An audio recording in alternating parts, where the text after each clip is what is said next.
What's up, guys, and welcome back to my Beats franchise. Now, last time we did the entire first relocation season, right? We relocated the Patriots, turned into the Brooklyn Beats. We did the entire offseason, we did the draft, all that good stuff. But speaking of the draft, let me pass this one off to my man, Jerome. Now we move on to the draft class of the Beats, who, of course, everyone in the NFL has been paying attention to one way or another with the first selection of the draft. They took Joseph Courtois, cornerback, out of Washington. It's not a surprise that he went where he went, as he was the #1 guy on most big boards. He exhibited unrivaled coverage skills and athleticism at his position. He was so dominant last season that he placed second in the Heisman voting. And it's my honest belief that he could actually be the top cornerback in the NFL someday. Now we move on to one of the more intriguing picks, where they took Kai Friday, quarterback out of Michigan State. He may have been awarded the Heisman Trophy, but I honestly just do not see him translating to the NFL well.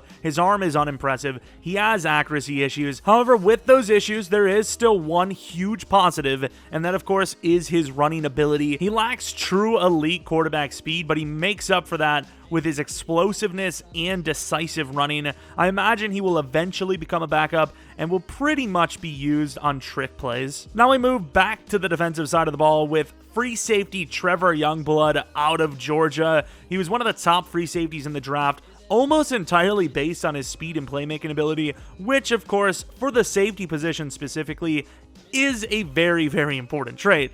But he wasn't super great in coverage, but he often made up for it, like I said, with that insane speed. The problem is, once he reaches the NFL level, he may realize that he's not going to be getting away with that as much, but of course, he is still a very intriguing player to look out for. Now we move back to another very interesting player, wide receiver Anthony Chabin out of California. This is a guy that completely shot up the draft boards after the combine, being 6'4" and running a 4.4.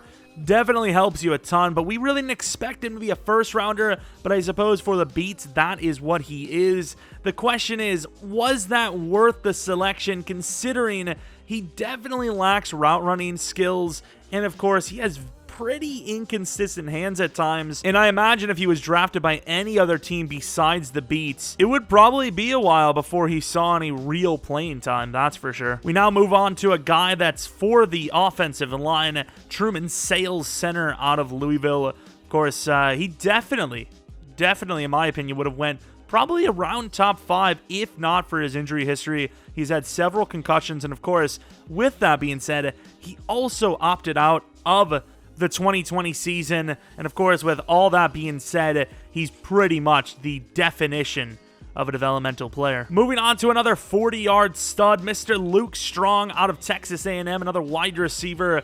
And about him, there's not a whole lot to talk about because he's just fast. That's pretty much it. He has had colossal drop issues and a clear lack of medium and route running ability. Look for him to primarily be used on short passes and passes behind the line of scrimmage. Of course, that doesn't mean he can't be dangerous, but out the gate, he definitely seems a bit limited. Now we move on to possibly my favorite pick of the entire class, Carlton Breeze out of LSU. Of course, he's a linebacker that I had a first-round grade on, so of course this is immense value for the Beats. He's fast, he tackles well, he can sniff out plays with ease, he can also rush the passer if needed.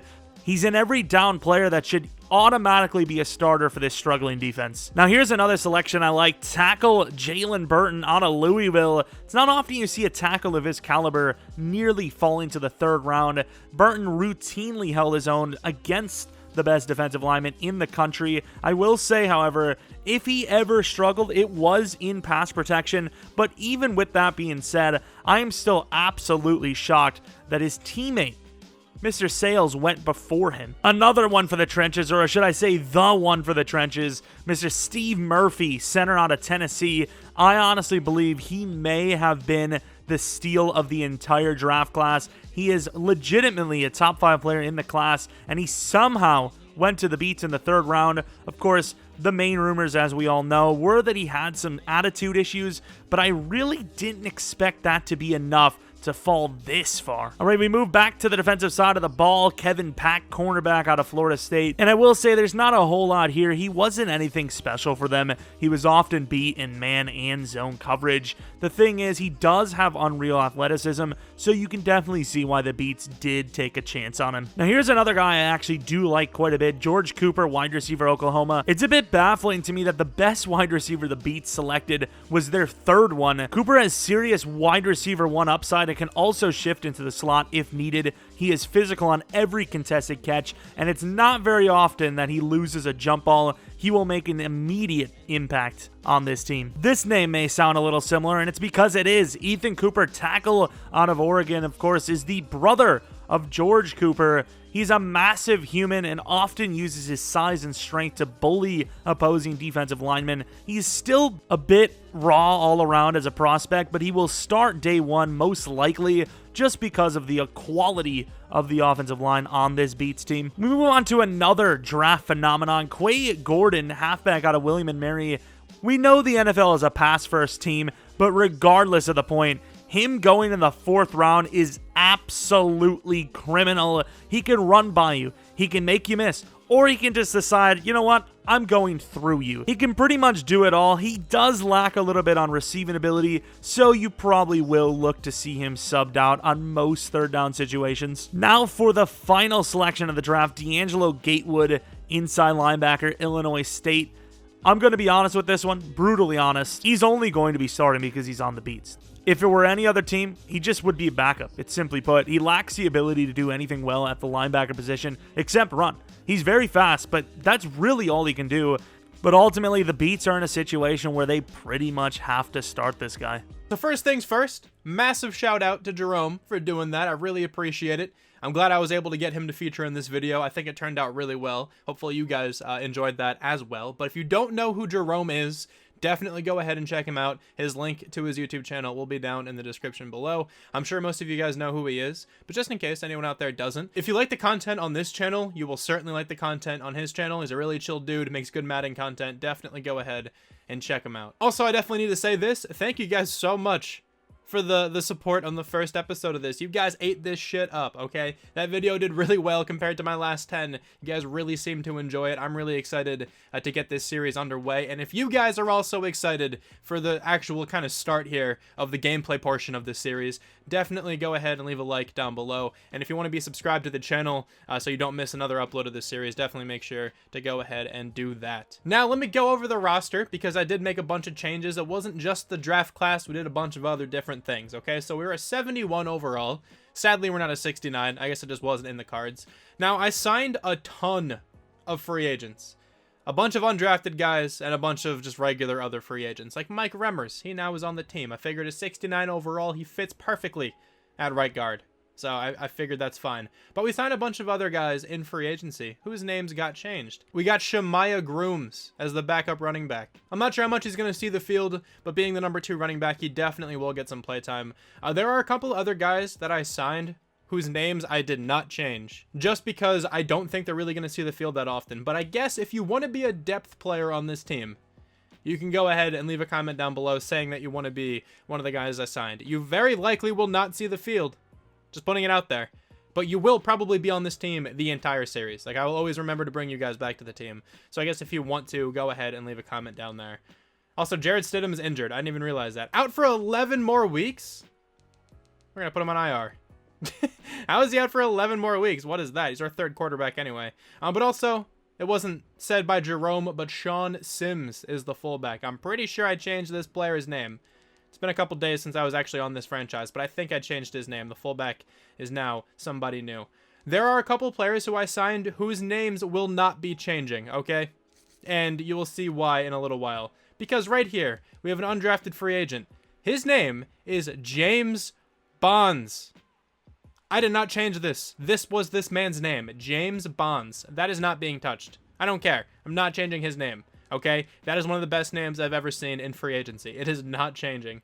I don't think there's anybody else on the offensive line to point out. A bunch of the guys I signed are just random veterans who can just back up these younger guys we have. I think I made the majority of the free agent signings on the defensive side.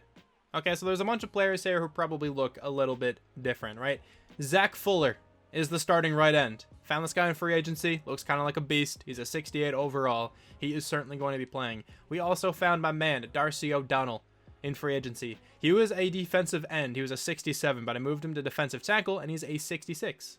So it works out pretty well, actually. We also have Austin Lawhorn at the number 3 cornerback position. A speedster I found in free agency. He's going to be the slot corner for this team. Another name I am absolutely not changing is Andrew Weiner. Okay, this one is way too perfect. We are leaving this man on the team this whole time. He is going to be the backup middle linebacker, probably for this entire series. But Andrew Weiner, that name is just way too perfect. I could not overwrite that one. We have a couple other random free agents. Oscar Carruthers, 65 overall. We have Yarborough down here as well, 64 overall. Those guys, their names are not changed either. But if you want to be the number 4 and the number 5 corner on the team, I guess you can let me know. But the undrafted free agents, who I can imagine will get some playtime, I did change their names. Like Darcy O'Donnell, Zach Fuller, we got Lawhorn.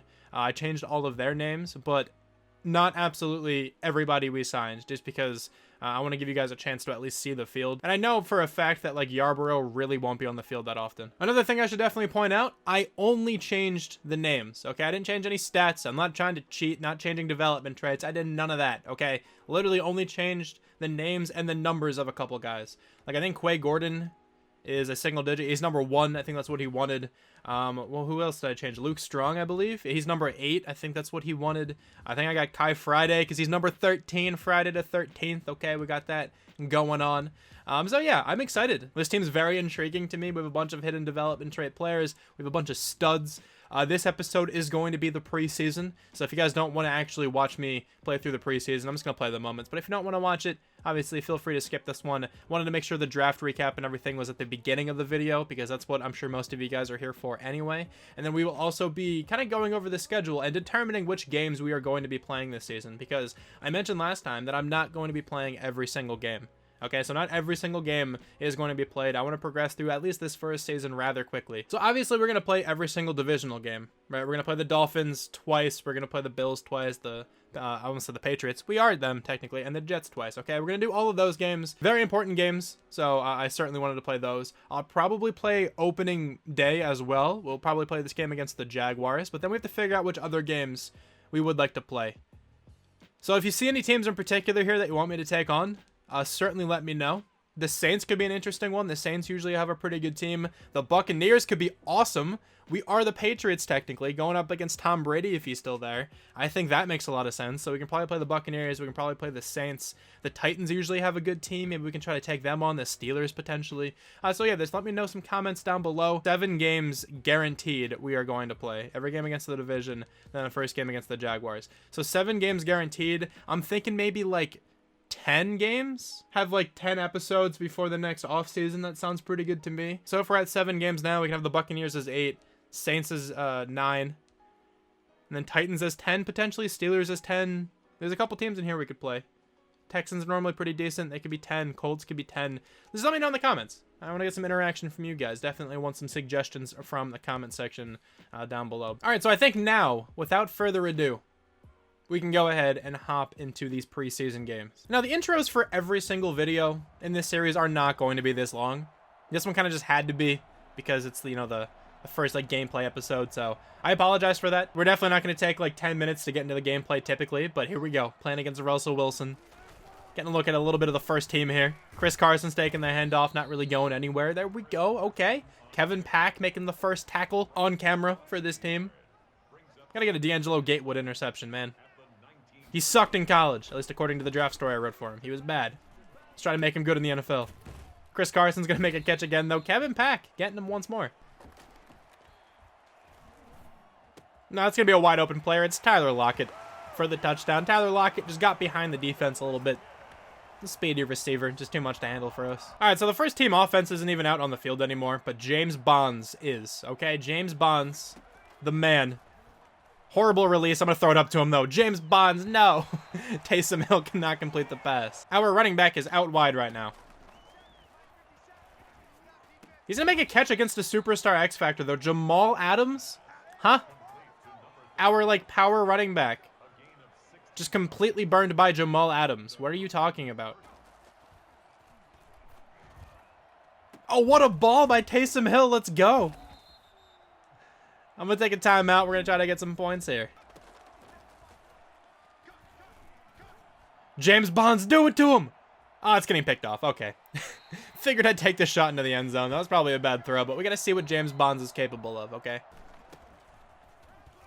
Well, Mohammed, I think, is going to score a touchdown there. Okay. I mean, I'll take it. First touchdown on camera goes to the backup or the third string running back here. The fastest running back on the team. I just signed him out of free agency because we pretty desperately needed some speed at the running back position. But now we have Grooms in. Shemaiah Grooms. Let's run the ball to him. Lower your shoulder, big man. Let's go. Running through some players, picking up a first down. You love to see it. I want to throw by Taysom Hill. I think this guy's name is Ty Dempsey who got the touchdown pass. That was a bullet on the run. Let's go, Taysom. Maybe you get some actual passing plays. You know, for us this season. He's a gadget player, but maybe we can use him some other ways. We'll figure it out. All right, apparently the defense needs some help. Oh, they definitely do. But we have Andrew Weiner. We have Andrew Weiner in. They have Tommy Stevens as their quarterback as well. Is that Bo Scarborough running it? Bo Scarborough actually has really broken stats in this game. At least he used to. In past Maddens, he was always, like, super good. For being, like, a 60-something overall, he was ridiculous. That's going to be wide open. That's unfortunate. Okay. All right, 41-21. We're going to take the loss. It's okay, though. Just the preseason. Got a quick glimpse at some of these guys. Mostly the second team. We didn't really see any of the starters there, honestly. You don't normally see the starters, like, until, like, the end of the preseason. They play a little bit more. But it's all right. The uniform's looking clean. Can't take down the Seahawks. They're a tough opponent in this game, though. All right, so now we're staying in that same division, taking on the 49ers. See if we can do a little bit better against them. The first team is still out here in the second quarter. Okay, here we go. Quay Gordon. He's going to take the handoff. Going to try to juke back inside and goes nowhere, man. I'm going to drag Luke Strong. See if we can use his speed. And we're going to streak George Cooper. See if we can get Strong. Oh, he's wide open. Throw is there as well. Luke Strong. He's going to catch it for the first down. He's going to keep going, too. Luke Strong. Let's go, man. The last name's very accurate. All right, Dalton Keene. Maybe we can try to hit him across the middle. The only thing is Fred Warner might be there. He's not actually there. I'm just going to throw it up into the corner of the end zone. And that is going to be a caught ball. Are you kidding me? George Cooper. What is that? Absolutely mossing. Who is this? Chandon Sullivan, maybe? And Emmanuel Mosley? Oh, that's sick right there, dude. That is the thumbnail for sure. Let's go. That's going to be a sack on Jimmy Garoppolo. Carlton Breeze getting back there. Let's go, man. The first sack of this entire team, at least on camera. James Bonds with the receiving touchdown. Let's go, man. I need to get a couple of those with him throughout the actual season. He's going to be our fourth receiver, literally just because of his name. Okay, so we're going to lose this one as well. Not the end of the world. Just the preseason. Saw a bit of the first team there, though. And I'm telling you right now, man, George Cooper is going to be an absolute beast. All right, let's go ahead and hop straight into the next game. We have to take on the Houston Texans. Potentially a team we actually see in the regular season. Luke Strong and a jet sweep. This could be a go-to play call this season. Big playmaking ability here, I think. Oh, not when you don't block at all. Kind of forced me to cut inside a little bit before I wanted to. Quay Gordon is going to have a receiving touchdown. Let's go. Not the best receiving back of all time, but can certainly get it done, I guess, if he needs to. Let's try to run the ball a little bit with Quay Gordon. We haven't done this, like, at all in this video. Oh, okay. Maybe we shouldn't do that. But sorry, this is setting up a George Cooper touchdown. You ready for it? Actually, I don't know about an RPO. I might just hand this one off. Yeah, we're going to hand it off. Quay Gordon is going to be the one scoring the touchdown. All right, setting up a Gordon touchdown. Good piece of running there for number one. Let's go Quay Gordon following the blocker as well, picking up that first down. Good piece of running for the man. 4.1 yards per carry, not a bad game. Dalton Keene is wide open. The easiest touchdown we're probably ever going to get. All right, so this one's going to be over as well. Defense didn't really hold up, but it's okay. 36 to like 21, I believe. Saw a bit of Quay Gordon, though. He ran the ball kind of well, had that one receiving touchdown, so I'll definitely take it. We got some experience points to spend as well. I think I'm going to hold those until next episode, though. We can probably spend them. We just also have a player chilling there. We can probably spend them at the start of next video. But let's go ahead and take on the Ravens to finish off the preseason. I'm not really getting many moments here, but we are back with the second team, of course. Whatever, it's fine. I think we saw a good bit of the first team in this video. Not a big deal. James Bonds is back on the field, though. He's not going to make the grab. That was a pretty poor throw, but, you know, you got to make that adjustment, my man. Yo, 4th down and goal at the 1-yard line. What a play. We're going to guess run up the middle. Okay, Wiener, get in there. He actually didn't make the play, but, man, the innuendos we can make with that man's name. There's just, you know, infinite number of them. All right, 4th and 1 again. We got Wiener. Maybe he can insert his dominance. Oh, Wiener's not going to bring him down, but Alfred will. Don't even know who that is. We're going to get the ball, though. Nice. Potentially look for Shemaiah Grooms on this toss. I don't think it's going to work, but I'll try it. Blocking is actually perfect for Shemaiah.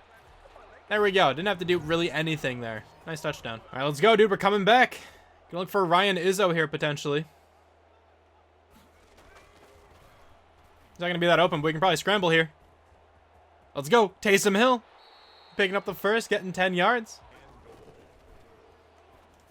James Bond's catching a slant once again, and he's going to power his way into the end zone. This man is a beast. Like, unironically, this guy's actually not bad. It's going to be a read option.